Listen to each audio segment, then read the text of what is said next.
Good morning, students. Today we will continue with the Unit 9 and Chapter 13 of NCERT, that is Kinetic Theory of Gases. आज हम पढ़ेंगे degrees of freedom के बारे में. Now degrees of freedom क्या है? The number of degrees of freedom of dynamical system. It is defined as total number of coordinates or independent quantities which are required to describe completely the position and configuration of the system. Means एक dynamical system को describe करने के लिए जितने उसकी position and configuration को describe करने के लिए जितने कोऑर्डिनेट्स या इंडिपेंडेंट क्वांटिटीज चाहिए उसको हम कहते हैं number of degrees of freedom. For example कैसे? जैसे हम बात करते हैं let's say a particle which is moving along a straight line, से अलोंग एक्स एक्सिस. तो ये जो पार्टिकल है which is moving along a straight line, it has one translational degree of freedom. क्यों? क्योंकि इसकी जो पोजीशन है it can be specified bye it's displacement along x axis. इसको कोई और कोऑर्डिनेट नहीं चाहिए, just displacement along x axis से इसकी पोजीशन को स्पेसिफाई किया जा सकता है. ठीक है. मान लीजिए कोई भी एक लीनियर मोशन कंसिडर कीजिए. लेट्स से एक सिंपल पेंडुलम है, वो ऐसे मूव कर रहा है, ऐसे वाइब्रेट कर रहा है, बिल्कुल लीनियर मोशन. तो उसकी जो मोशन है, ट्रांसलेशनल मोशन जो है, उसकी डिग्रीज ऑफ फ्रीडम कितनी है? इसकी डिग्रीज ऑफ फ्रीडम है one translational degree of freedom. ठीक है. अब इसी तरह मान लीजिए particle is moving in a plane. तो means x axis and y axis. इसकी जो पोजीशन है that can be specified at any instant by knowing the displacement of the particle along x axis and y axis. क्यों? क्योंकि मान लीजिए ये plane है, ये एक्स एक्सिस है, ये वाई एक्सिस है, और ये कोई पार्टिकल है. इसकी पोजीशन को स्पेसिफाई किया जा सकता है displacement along x axis, displacement along x axis and displacement along Y axis. Clear? Fine. कोई भी आप ऑब्जेक्ट है, अगर मान लीजिए ये एक प्लेन है, फ्लोर है, इसके ऊपर कोई भी पर्सन मूव कर रहा है, कोई इंसेक्ट मूव कर रहा है, कोई एनीथिंग विच इज मूविंग, तो उसकी पोजीशन को स्पेसिफाई करने के लिए, अगर उसकी पोजीशन को स्पेसिफाई, उसको अगर हम पॉइंट मास कंसिडर करके उसकी पोजीशन को स्पेसिफाई करेंगे तो that will be specified by displacement along x axis and displacement along Y axis. अच्छा, तीसरा है when the particle is moving in a space. Means उसकी जो पोजीशन को स्पेसिफाई जो करता है कैसे? by noting down the displacement along x-axis, displacement along y-axis, displacement along z-axis. तो जो हमारे डिग्रीज ऑफ फ्रीडम होंगी वो कितनी होंगी?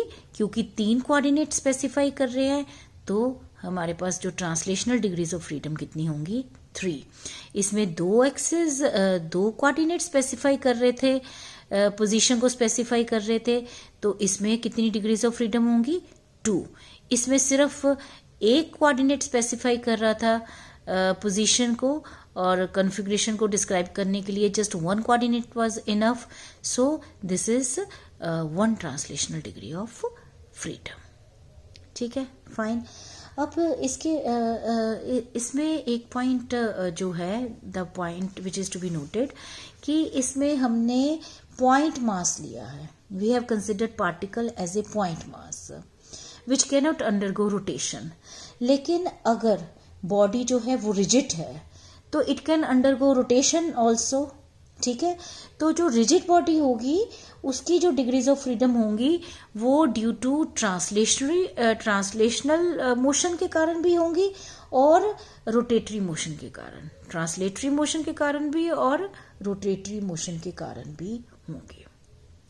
अब हमने अगर मान लीजिए एक सिस्टम लिया, consider a system which is consisting of 2 particles या 2 पॉइंट मासेस। अभी तो हमने ये कंसिडर किया ना कि एक पार्टिकल है which is along x axis, फिर हमने कहा एक पार्टिकल है which is in a plane, फिर हमने कहा एक पार्टिकल है विच इज इन स्पेस। अब हमने कहा कि consider a system which is consisting of 2 particles और 2 पॉइंट मासेस। भाई सिस्टम एक पार्टिकल का भी हो सकता है, 2 पार्टिकल का भी हो सकता है, 3 का भी हो सकता है एंड सो ऑन। अब उसके लिए क्या है कि अगर हम ये कहें कि एक सिस्टम जो है it is consisting of 2 particles और 2 पॉइंट मासेस। अब ये मान लीजिए सिस्टम है उसके 2 पार्टिकल्स हैं। अब इसकी 3 डिग्रीज ऑफ फ्रीडम है, इसकी 3 डिग्रीज ऑफ फ्रीडम है, तो टोटल कितनी होगी 6। लेकिन बेटे ये जो है एक डेफिनेट रिलेशन है इन दोनों के बीच में, you can see a relation between the 2। तो अब ये तो कॉमन हो गया, तो हमारे पास बची कितनी डिग्रीज ऑफ फ्रीडम 5। इसका मतलब जो 2 पार्टिकल सिस्टम है उसको डिस्क्राइब करने के लिए हमें 5 डिग्रीज ऑफ फ्रीडम चाहिए। 5 degrees of freedom are 5 degrees of freedom are there. Number of degrees of freedom इसकी कितनी होंगी 5। ठीक है। अब इसको हमने क्या किया, जनरलाइज कर लिया। इसको हमने ना जो हमें निकालने के लिए एक पार्टिकल है तो number of degrees of freedom कितनी होंगी, 2 पार्टिकल्स हैं तो number of degrees of freedoms कितनी होंगी, 3 हैं 4 हैं, तो उसके लिए हमने क्या किया, जनरलाइज कर लिया अप टू कितने भी नंबर ऑफ पार्टिकल्स सिस्टम हम ले सकते हैं, n पार्टिकल सिस्टम। तो number of degrees of freedom n, let us say n is the number of degrees of freedom of the system, a is the number of particles in the system और r is the number of independent relation among the particles in the system। जैसे ये थे ना 2 particles, तो इनके बीच में कितना relation था 1। 2 पार्टिकल्स हैं तो a की वैल्यू कितनी है 2, r रिलेशन कितना है 1, number of degrees of freedom कितनी है आ गई 3 into 2 6 minus 1 5। अभी हमने ये एक्सप्लेन किया और ये हमने इस रिलेशन को जस्टिफाई भी कर दिया। ठीक है, फाइन। अब हमारे पास आता है अब हम इसमें क्या करेंगे, we will calculate degrees of freedom for the monoatomic gas, for diatomic gas and triatomic gas. Monoatomic gas जैसे नियोन है, आर्गन है, हीलियम है, उसमें 1 पार्टिकल है। ठीक है, उसमें जो है वो मोनोएटॉमिक है, it consist only of 1 atom. तो उसके लिए जिसको कि हम पॉइंट मास कंसिडर कर सकते हैं, तो फार्मूला क्या लगाया, सेम फार्मूला यूज किया जो हमने ऊपर अभी एक जनरलाइज किया relation, n is equal to 3 into 1, number of particle 1, relation क्योंकि सिंगल पार्टिकल है इसमें तो कोई रिलेशन है ही नहीं है तो इसलिए 0 आ जाएगा, 3 into 1 ये आ गया 3। तो number of degrees of freedom in case of A monoatomic gas that is 3। इसके बाद आता है हमारा नेक्स्ट जो है वो है this is diatomic gas. This is diatomic gas. अब डायएटॉमिक गैस क्या है कि जैसे हाइड्रोजन है, ऑक्सीजन है, नाइट्रोजन है, जिसके 2 एटम्स हैं, इट हैज़ 2 एटम्स। अब इसका अगर हम जनरलाइज करें सेम जो मैंने पहले भी बताया था, क्योंकि पहले जब हमने जनरलाइजेशन के लिए एग्जाम्पल लिया था वो 2 पार्टिकल सिस्टम लिया था। तो diatomic gas is also a 2 particle system, just like 2 particle system. तो a is number of particles that is 2, relation मैंने अभी बताया था आपको वो है 1। तो number of degrees of freedom आ गई 5। बेटा इसको हम एक दूसरी तरह भी एक्सप्लेन कर सकते हैं कि जैसे हमारे पास क्या है कि जो because it is 2 particle system, ठीक है। तो अब जैसे हम पॉइंट मास नहीं कंसिडर कर रहे, इसमें हम 2 पॉइंट मासेस कंसिडर कर रहे हैं। So it has translational motion as well as rotational motion, ठीक है, कि मॉलिक्यूल जो है that is capable of translatory motion and so it has 3 degrees of freedom, ठीक है ना। जो एक मॉलिक्यूल है the molecule of diatomic gas which has 2 atoms, तो ये 2 पार्टिकल सिस्टम है, राइट। तो इसकी ट्रांसलेटरी मोशन के कारण 3 डिग्रीज ऑफ फ्रीडम है एंड जो 3 डिग्रीज ऑफ फ्रीडम है वो रोटेशनल मोशन के कारण होनी चाहिए भाई, because it can rotate along x axis, along Y axis, along Z axis, right. अब जब when it is we are considering 2 axes which are perpendicular to these to this axis which is joining the 2 atoms in the molecules of a gas, ठीक है। अब rotation along this axis it has very small moment of inertia, so it can be considered as ineffective, ठीक है। तो diatomic gas molecule has दस 2 rotational degrees of freedom, तो इसमें हमारे पास 3 ट्रांसलेशनल डिग्रीज ऑफ फ्रीडम और 2 rotational degrees of freedom, total बचती हैं कितनी, टोटल कितनी रहती है 5। तो total degrees of freedom in case of 2 particle system 5 आती हैं। इसको ये मैथमेटिकली भी हम एक्सप्लेन कर सकते हैं और जैसे मैंने आपको बताया कि इसको हम इस तरह भी एक्सप्लेन कर सकते हैं कि 2 particles of this molecule, 2 atoms of this molecule, it has 3 degrees translatory degrees of motion and 2 rotational degrees of motion, ठीक है, फाइन। अच्छा, अब इसके बाद आता है ट्राइएटॉमिक गैस। ट्राइएटॉमिक गैस है जैसे मॉलिक्यूल ऑफ ट्राइएटॉमिक गैस है SO2 है, H2S है, इस तरह के जो मॉलिक्यूल्स हैं it has 3 atoms in it. अब जो मॉलिक्यूल है इट हैज़ 3 एटम्स, ये बेटे इसमें लीनियर भी हो सकता है मॉलिक्यूल जो है वो लीनियर भी हो सकता है, नॉन लीनियर भी हो सकता है। मॉलिक्यूल जो है लीनियर भी हो सकता है, इस तरह की भी उसकी स्ट्रक्चर हो सकती है and it can be this way also. तो अब जो रिलेशन है लीनियर मॉलिक्यूल में, देखो रिलेशन है 1 और 1 2, नॉन लीनियर में 1 2 एंड 3। मैथमेटिकल जो जनरलाइजेशन वाला जो हमारा फॉर्मूला था वो हमने लिखा n is equal to 3a minus r. A कितना है, number of particles in the system 3, r कितना है, नंबर ऑफ रिलेशंस 2 लीनियर के केस में। तो आपके पास number of degrees of freedom कितनी आ गई 7। अगर 3 है, अगर आपके पास 3 रिलेशंस है तो उसमें क्या आ जाएगा 3 इंटू 3, नंबर ऑफ पार्टिकल्स तो 3 ही है लेकिन जो रिलेशन है बेटे 1 2 3, तो that is equal to 6। Number of degrees of freedom in case of non linear molecule, in case of a triatomic gas that is 6। तो इसके बाद आता है हमारा this is how we can find out the number of degrees of freedom in case of atomic, monoatomic gas, diatomic and triatomic gas. अब इसके बाद आती है स्टेटमेंट हमारी law of equipartition of energy. Statement is included in the syllabus. इसका जो mathematical part है, derivation है, that is not included, just the statement is included in the syllabus. क्या है, for any dynamical system which is in thermal equilibrium, ठीक है, एक dynamical system है जो कि थर्मल इक्विलिब्रियम में है, द टोटल एनर्जी जो है that is distributed equally amongst all degrees of freedom. जो इसकी टोटल एनर्जी होगी, that is distributed amongst all degrees of freedom of that system, and the energy associated with each molecule per degree of freedom is half kBT.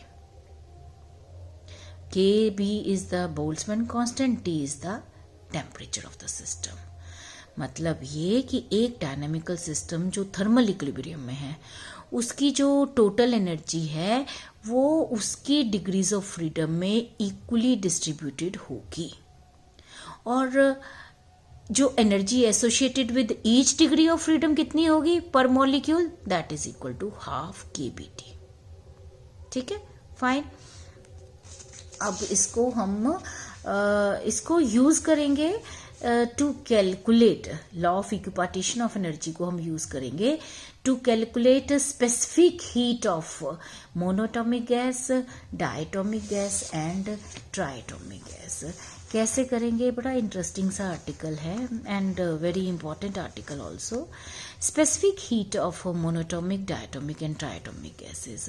सबसे पहले आता है monoatomic gas. अब हमें पता है कि according to this law of equipartition of energy, जो एवरेज एनर्जी है per molecule per degree of freedom, जैसे ऑर्गन है, हीलियम है, अभी हमने बात की, that is equal to half kBT. और क्योंकि monoatomic gas it has 3 degrees of freedom, तो आपके पास जो average energy per molecule with 3 degrees of freedom कितनी होगी? Half kBT. हमारे पास 1 डिग्री के लिए है, तो 3 के लिए कितनी होगी? 3/2 kBT. अब total internal energy of 1 gram mole, 1 gram mole of monoatomic gas. अब एक मॉलिक्यूल के लिए अगर Kb लेते हैं तो उसको अगर एवोगैड्रो नंबर ऑफ मॉलिक्यूल से हम मल्टीप्लाई कर दें तो वो आ जाएगा 1 ग्राम मोल के लिए, वो एनर्जी आ जाएगी 1 ग्राम मोल के लिए. और नंबर ऑफ मॉलिक्यूल्स को, एवोगैड्रोज नंबर ऑफ मॉलिक्यूल्स को अगर हम बोल्ट्जमैन कांस्टेंट से मल्टीप्लाई करते हैं तो वो आ जाता है हमारा R, यूनिवर्सल गैस कांस्टेंट. ये हम पिछले लेक्चर में सारा कर चुके हैं. ठीक है, अब हमारे पास आता है कि अगर इफ मान लीजिए जो du है, this is small amount of heat energy which is required to raise the temperature of 1 gram mole of an ideal gas at constant volume through a temperature dt. ठीक है, ये भी हम पढ़ चुके हैं ये सारा हम, कि कैसे हमने specific heat amount at constant volume, that is amount of heat required to raise the temperature through amount of heat required to raise the temperature of 1 mole of a gas through a certain range of temperature. du is equal to cv into 1 into dt. अब cv की value आ गई du upon dt. अब u कितना निकाला हुआ है हमने? 3/2 RT. इसको जब हम डिफरेंशिएट करेंगे, जैसे ये होता है ना बेटे, डिफरेंशिएट, ये लो 3x, तो ये कितना आ जाएगा? 3 आएगा ना. इसी तरह जब हमने 3/2 t को डिफरेंशिएट किया विद रिस्पेक्ट टू t, तो ये आ गया 3/2. और ये कांस्टेंट था r एज सच हमने लिख दिया. ठीक है, r जो था हमने एज सच लिख दिया. अब हमारे पास क्या है? हमने मेयर्स फार्मूला किया था Cp minus Cv is equal to R, तो Cp कितना आ जाएगा? 5/2 R. गामा रेशो निकाल लो, Cp अपॉन Cv, तो ये आ जाएगा, गामा की वैल्यू आ गई 1.67. इसी तरह हम डायटोमिक का निकाल सकते हैं. Exactly in the same way हम डायटोमिक गैस का निकाल सकते हैं. डायटोमिक में बेटे क्या फ़र्क है? पहले सारा वही लिखना है आपने कि जो kinetic energy, average kinetic energy per molecule of the gas पर degree of the freedom is half kBT। 5 degrees of freedom है क्योंकि डायटोमिक है, तो 5 डिग्रीज ऑफ फ्रीडम कितना आ गया, ये आ जाएगा 5/2 kBT। उसको एवोगैड्रो नंबर ऑफ मॉलिक्यूल से मल्टीप्लाई कर दिया तो 5/2 RT। फर्क क्या आया, मोनोटॉमिक में यहाँ पे 3 था, डायटोमिक में हमारे पास 5 डिग्रीज ऑफ फ्रीडम है। फिर पहले की तरह CV is equal to DU/dt, जैसे हमने पहले किया था। पहले हमने पिछले मोनोटॉमिक में किया ना, CV × 1 × dt, तो वही चीज़ दोबारा से हमने लिखी। आपको अगर क्वेश्चन में डायटोमिक गैस का आता है तो सीधा यहाँ से नहीं शुरू करना, आपने जैसे मोनोटॉमिक में वो सारा लिखा है आपने थ्योरेटिकल, वो सारा लिख के फिर यहाँ पे पहुँचना है, ठीक है। अब ये 5/2 R आ गया। उसके बाद Mayer's formula CP - CV is equal to R, CP is equal to CV + R, ये 7/2 R आ गया। Ratio of the specific heat at constant pressure to the specific heat at constant volume, this comes out to be gamma, so you get 7/5, that is 1.4। Triatomic gas के लिए बिल्कुल पहले की तरह यही चीज बेटे, आपने अगर ट्राइएटॉमिक गैस का भी आपको आता है, तो अगर सिर्फ ट्राइएटॉमिक गैस आया तो सबसे पहले आपने ये सारा थ्योरी पार्ट ये सारा लिखना है। उसके बाद आपने 3 डिग्रीज ऑफ फ्रीडम की जगह हमारे पास जो डिग्रीज ऑफ फ्रीडम है, इधर वी हैव जो हमने कैलकुलेट की थी 6 degrees of freedom and we have 7 degrees of freedom. हमारे पास क्या थी, या तो लीनियर ट्राइएटॉमिक गैस मॉलिक्यूल्स में हमारे पास 7 डिग्रीज ऑफ फ्रीडम थी, तो 3 और 5 की जगह अब हमारे पास क्या आ गया, 7। 3 और 5 की जगह हमारे पास आ गया 7, ठीक है। अब हमने क्या किया, सेम यूज किया, DU/dt 7/2 R, तो हमारे पास CV + R specific heat at constant pressure, ये आ गया 9/2 R। अगर आप मेरे पास स्कूल में होते ना क्लास में, तो ये सारे आप खुद करते प्रैक्टिस, क्योंकि अब घर पे भी पता है क्या करना, मैं जो फर्स्ट आपने एक बार जब आप कर रहे हो ना, तो ये बंद करके एक बार खुद करके देखना, ये लेक्चर बंद करके ना एक बार खुद करके देखना, क्योंकि अपने आप आ जाएगा आपको। मोनोटॉमिक का करोगे तो डायटोमिक एंड ट्राइएटॉमिक अपने आप आ जाएगा। CP is equal to CV + R 9/2 R. Gamma ratio of specific heat at constant pressure to specific heat at constant volume 9/2 R upon 7/2 R, ये आ गया 9/7, that is 1.28। फिर नॉन लीनियर में क्या है हमारे पास जो डिग्रीज ऑफ फ्रीडम कितनी है, 6 डिग्रीज ऑफ फ्रीडम है 6, तो ये आ गया U इज इक्वल टू कितना आ गया हमारे पास, जैसे हमने 3/2 RT किया, 5/2 RT किया, 7/2 RT, तो इसी तरह हमारा 6/2 RT है, तो इसको हमने लिख लिया 3 RT। CV is equal to वही चीज पहले जैसे हमने किया, DU/dt is equal to 3R। CP is equal to कितना आ गया हमारे पास, CP is equal to CV + R कितना आ गया, 3R + R 4R आ गया।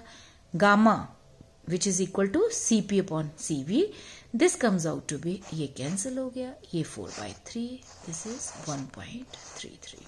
तो हमारे पास we have calculated gamma in case of monatomic, triatomic and diatomic and triatomic gas, ठीक है।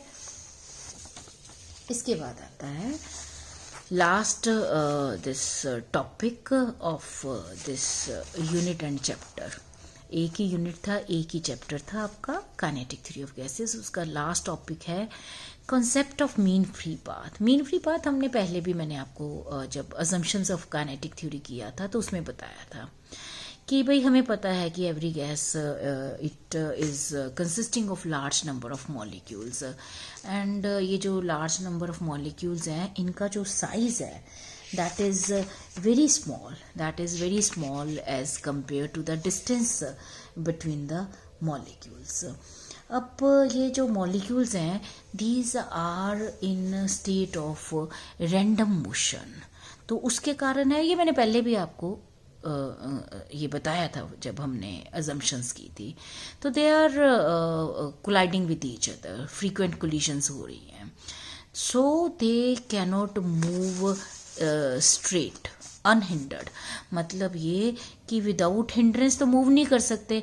यहाँ गए, कोलिजन हुआ, पाथ चेंज हो गया, फिर यहाँ कोलिजन हुआ, पाथ चेंज हो गया, यहाँ किया, फिर पाथ चेंज हो गया, फिर यहाँ कोलाइड किया, फिर पाथ चेंज हो गया, तो वो जो है जिगजैग पाथ फॉलो करते हैं। ये यहाँ पे क्योंकि they don't exert any force of attraction accept during collision, तो दे फॉलो कांस्टेंट, ये they move with the path will be a straight line. जो पाथ है that will B a straight line, molecule move in a straight line with a constant velocity. ठीक है, तो जो यहाँ ये वाला this plus this plus this plus this plus this, ये जो सारे पाथ है इनका जब हम मीन लेते हैं, इसको हम बोलते हैं मीन फ्री पाथ। ये जो पाथ्स हैं डिफरेंट लेंथ्स के, इनको हम फ्री पाथ्स कहते हैं, और इन सब का जब हम मीन लेते हैं तो इसको हम बोलते हैं mean free path. Mean free path क्या कहते हैं कि it is the average distance travelled by molecule between two successive collisions. यहाँ पे मॉलिक्यूल कोलाइड कर रहा है, यहाँ पे मॉलिक्यूल कोलाइड कर रहा है, तो ये जो सक्सेसिव कोलिजन्स के बीच का जो एवरेज डिस्टेंस है, मतलब इसका ले लिया, इसका ले लिया, इसका ले लिया, इसका ले लिया, और इन सब का जब एवरेज निकाल लिया, मीन निकाल लिया, तो वो हमारे पास मीन फ्री पाथ आ जाता है। तो कैसे करेंगे? Lambda 1, lambda 2, lambda 3, lambda 4, lambda n up to n divided by this number of paths, that is n, तो ये आ जाएगा टोटल लैम्डा। अच्छा, अगर जो मीन स्पीड है, जो हमने mean speed of the molecules लेते हैं, वो है c बार, और टाइम जो है t है, तो आप इसको लिख सकते हो लैम्डा को c बार वेलोसिटी इनटू टाइम। आप वेलोसिटी इनटू टाइम लिख सकते हो, करेक्ट। अब t जो है टोटल टाइम है, n जो है number of molecules suffered by the number of collisions suffered by the molecule. ठीक है, फाइन। अब लेट अस से, अब हमने मीन फ्री पाथ का मैथमेटिकल एक्सप्रेशन निकालना है। Let's say diameter d is the diameter of the each molecule. हम इसको एक्सप्लेन कैसे करेंगे? Let's say d is the diameter of the each molecule, और अगर मैं ये कहूँ कि कोई जो मॉलिक्यूल है, ये मॉलिक्यूल है, it will suffer collision with any molecule which comes within a distance d between the centers of the two molecules। जैसे ये है, ये इसका सेंटर है, ये इस मॉलिक्यूल का सेंटर है। ठीक है, अब ये जो मॉलिक्यूल है, एक मॉलिक्यूल, इसके it will suffer collision with any molecule, जो भी मॉलिक्यूल्स इस डिस्टेंस के बीच में, डिस्टेंस d के बीच में होंगे, वो सारे इसके साथ कोलाइड करेंगे। A molecule will suffer collision with any molecule which comes within a distance d between the center of the two molecules। अब जैसे मैंने कहा c bar is the average speed of the molecules. अब volume which is swept by the molecules in small time delta t in which any molecule will collide with it। Volume वो let us से वो volume जिसमें इस molecule के साथ सारे, जो इस मॉलिक्यूल के साथ बाकी सारे मॉलिक्यूल्स कोलाइड कर रहे हैं, वो वॉल्यूम हम कैसे निकालेंगे? एरिया ऑफ क्रॉस सेक्शन कितना है? पाई d स्क्वायर। ठीक है, d इज द डायमीटर, और ये है हमारा पूरा स्फीयर। तो एरिया ऑफ क्रॉस सेक्शन कितना हो गया? मान लो ये कंसिडर करें सिलेंडर, तो उसका जो हमारा जिसका डायमीटर जो है वो 2d है। तो दिस मच वॉल्यूम जो है दैट उस वॉल्यूम में जो मॉलिक्यूल्स हैं they are colliding with this molecule. तो ये आ गया वॉल्यूम पाई डी स्क्वायर। कोई भी एक मॉलिक्यूल हमने ले लिया हुआ है, उसका जो स्पीड है, average speed of the molecules क्या है, c बार, टाइम कितना है, डेल्टा टी, ये है हमारा डिस्टेंस। ठीक है, ये है वॉल्यूम, ये है एरिया, एरिया इंटू डिस्टेंस कितना आ गया, volume. n is the number of molecules per unit volume. तो नंबर ऑफ कोलिजन्स कितना होगा, एक मॉलिक्यूल है मान लीजिए, अब जितने मॉलिक्यूल्स हैं, जितना नंबर ऑफ मॉलिक्यूल्स हैं उतने ही नंबर ऑफ कोलिजन्स होंगे, है ना। तो number of collisions n into n बेटे क्या है, number of molecules per unit volume, ये क्या है, वॉल्यूम। वॉल्यूम वॉल्यूम कैंसिल हो गया, तो आपके पास क्या आ गया, नंबर ऑफ मॉलिक्यूल्स और नंबर ऑफ कोलिजन्स।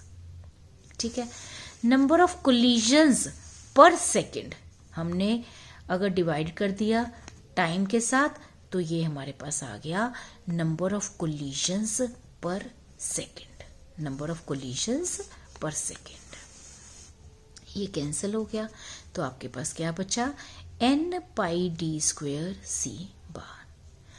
अब average time between two successive collisions, ये तो देखो हमें भी पता है फ्रीक्वेंसी क्या होती है, नंबर ऑफ हम कहते हैं नंबर ऑफ रेवोल्यूशंस पर सेकेंड, नंबर ऑफ रोटेशंस पर सेकेंड, नंबर ऑफ कोलिजन्स पर सेकेंड, ये है फ्रीक्वेंसी। और रेसिप्रोकल ऑफ फ्रीक्वेंसी आप पढ़ते आए हो, दैट इज टाइम। तो टाइम कितना आ गया बच्चे, 1/n pi D square c bar. तो अब हमारे पास average time between two successive collisions हमारे पास है, इसको हम बोलते हैं टॉ। मीन फ्री पाथ जो है, this is equal to, mean free path क्या है, that is average distance between two successive collision into time, is it, है ना। मीन फ्री पाथ क्या है, average distance between two successive collision. अब average distance between two successive collision क्या है, velocity into time. ठीक है, mean free path is equal to average distance between two successive collision. जैसे हमने पहले भी डेफिनेशन मैंने दी थी कि कैसे हम इसको डिफाइन कर सकते हैं, और हमने वो जिगजैग पाथ भी शो किया था कि कितने सारे पाथ शो करके उसका हमने एवरेज लिया था। तो ये बेटे किसके बराबर है, this is equal to mean velocity into time. अब मीन वेलोसिटी कितनी है, c बार, टाइम कितना है मैंने अभी कैलकुलेट किया, that is equal to 1/n pi D square c bar.